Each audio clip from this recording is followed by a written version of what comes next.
Ya hablamos de política, ya hablamos de política internacional y ahora nos toca hablar de economía. Para eso vamos a hacer 3, 2, 1, porque estamos con César Litvin, que es presidente del Instituto Tributario Argentino, porque uno de los temas que se está debatiendo hoy es la suba del impuesto del mínimo no imponible. ¿Va a pasar eso? ¿No va a pasar? ¿Se va a alterar? ¿No se va a alterar? Seguramente el señor Litvin tiene su respuesta. ¿Cómo le va, Lucas Morando? ¿Qué tal? ¿Cómo andan? Bien. ¿Vio la tapa de Clarín de hoy? No, No, pero sé que es tapa de todos los días, porque obviamente el tema del mínimo no imponible es un problema que se va generando cuando hay inflación. El problema no es el mínimo no imponible, el problema es la inflación. Y cuando hay inflación, el mínimo no imponible tiene que ir ajustándose, como mínimo a alguna cláusula gatillo parecida a los incrementos salariales, por ejemplo, el salario mínimo vital y móvil. Ahora, ¿cuánto habría que subir el mínimo? Usted dice que hay que acoplarlo a la inflación. No veo al gobierno. Yo creo que hay que hacerlo. Yo creo que hay que hacer 3 cosas con este tema. Lo primero es poner un mecanismo de actualización automática que pueden ser, a mi gusto, 8 salarios mínimos vital y móvil. Lo segundo es que, bueno, hay que generar también la modificación a la tablita de las escalas progresivas del impuesto que hace 14 años no se tocan y que eso está generando una distorsión total de la progresividad que tiene este impuesto. Hoy cualquier remuneración media ya está pagando la tasa máxima del 35%, con lo cual no alcanza solo con aumentar el mínimo no imponible, también hay que considerar la adecuación de las tablas de las escalas progresivas del impuesto, que tienen un porcentaje que va del 9% al 35%, pero también con montos fijos de partida, y esos montos fijos no se actualizan desde hace 14 años. Ahora, Litvin, y lo tercero que hay que hacer es que hay que equiparar en el... Sí. Lo tercero que hay que hacer es equiparar en el mismo tratamiento a los autónomos que tienen deducciones menores que los asalariados, cuando en rigor de verdad ambos son trabajadores.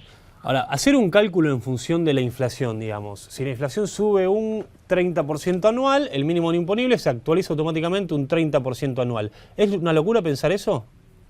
No, no es ninguna locura. Si no querés hacer por inflación, hacé con el aumento salarial. Entonces pones 8 salarios mínimos vital y móvil y cada vez que haya inflación y se van recomponiendo los salarios, va aumentando en la misma medida el mínimo no imponible, porque si no, hoy ¿qué se está dando? Se está dando que con las paritarias aumentan los salarios, el mínimo no imponible está fijo, quiere decir que cuando el trabajador, luego de muchas luchas, consiguió un aumento salarial, gran parte de ese aumento salarial se lo lleva al Estado en el impuesto a las ganancias.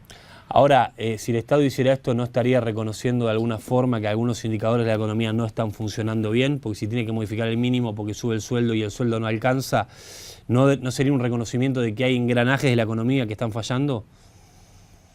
No, yo lo que creo es que en rigor de verdad, cuando hay paritarias y las paritarias tienen este tipo de aumentos, ya es el reconocimiento en sí, es decir, el mínimo viene después, el aumento del mínimo viene después. Primero viene el reconocimiento de la inflación, las paritarias, las negociaciones que tienen este nivel de porcentaje, que son recomposiciones de inflación pasada, y después viene el reconocimiento de que también a un aumento salarial hay que hacer un aumento del mínimo, porque si no, el aumento salarial es un aumento de sensación virtual porque se lo va a llevar el Estado a ese aumento salarial. Ahora, Litvin, ayúdeme a pensar algo que usted seguramente tiene un montón de estadísticas. Hoy el mínimo no imponible está en 15.000 pesos, ¿correcto?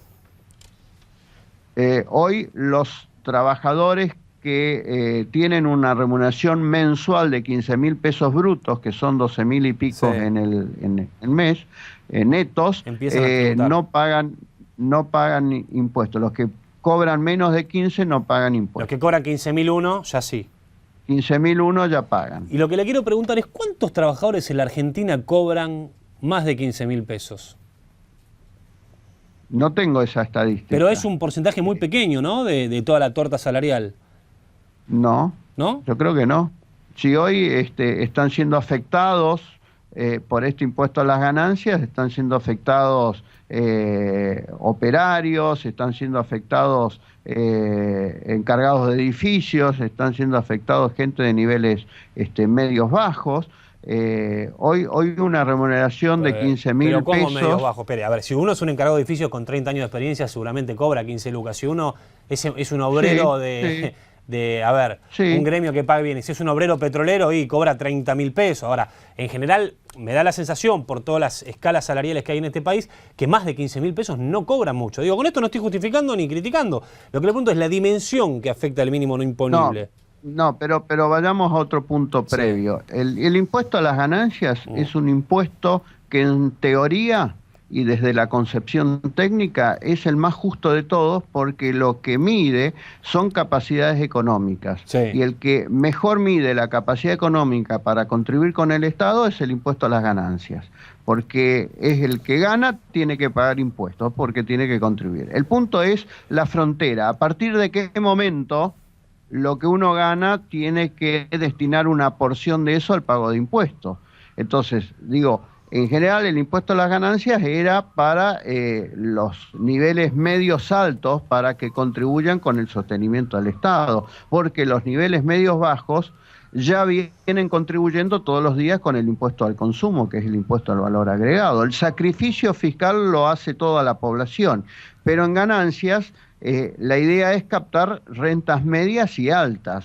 Hoy 15.000 pesos brutos, que son 12.000 de bolsillo, con este nivel de canasta familiar y con este nivel de gastos que tiene que afrontar una persona, un asalariado, no es, a mi criterio, un monto razonable de mínimo no imponible. Litvin, ¿los impuestos en la Argentina son distorsivos o no son distorsivos? Cada vez más. Hay Cada vez más impuestos distorsivos. categóricamente distorsivos. El más distorsivo de todo es el impuesto al cheque, que es el impuesto a los débitos y crédito bancario, porque no mide capacidad contributiva, no mide capacidad económica, mide transacciones.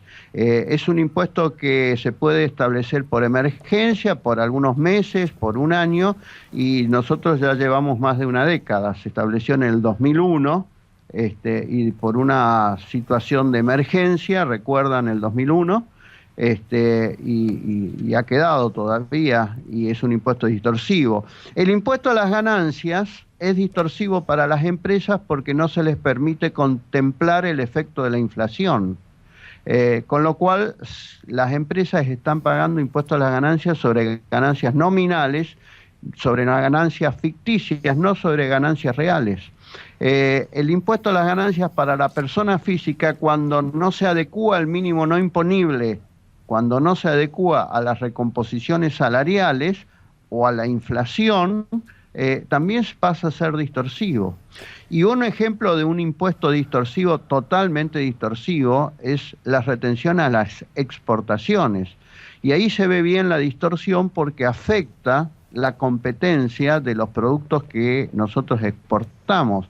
Por ejemplo, el mismo yuyito que se exporta desde Paraguay o desde Uruguay no tiene retención de exportaciones, y en la Argentina lo tiene, y eso afecta la libre competencia de nuestros productos. Por eso muchos empresarios Solamente del sector 8 agropecuario países. se están yendo a Uruguay, ¿no? Sí, claro. Sí. Le quiero Y hacer también a Paraguay, una última pregunta. Litvin, ¿usted cree que esta década del kirchnerismo se va a ir habiendo creado una matriz de impuestos mucho más distorsiva que antes?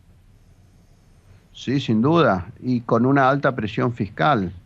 Hoy estamos en el récord de presión fiscal en toda la historia económica argentina. O sea, el kirchnerismo lo que hizo hoy es hacer impuestos más injustos, entre otras cosas. Lo que hizo lo que hizo esta política de gobierno es una alta recaudación, una alta presión fiscal, y esa presión fiscal se ve agravada porque tiene condimentos de impuestos distorsivos, como la retención a exportaciones, como el impuesto al cheque, que no lo creó este gobierno, sino viene de gobiernos anteriores, pero no lo derogó, el impuesto a la ganancia mínima presunta, la retención de exportaciones y hoy en día el impuesto a las ganancias en estas condiciones, sin considerar adecuadamente la inflación para las empresas y para los particulares, pasa a ser distorsivo. O sea, impositivamente el kirchnerismo es un modelo injusto, digamos. Mire, yo no quiero decir si es injusto o es justo, yo quiero decir de que hay una alta presión fiscal y gran parte de esa presión fiscal tiene impuestos distorsivos que afectan la libre competencia. Gracias, Litvin.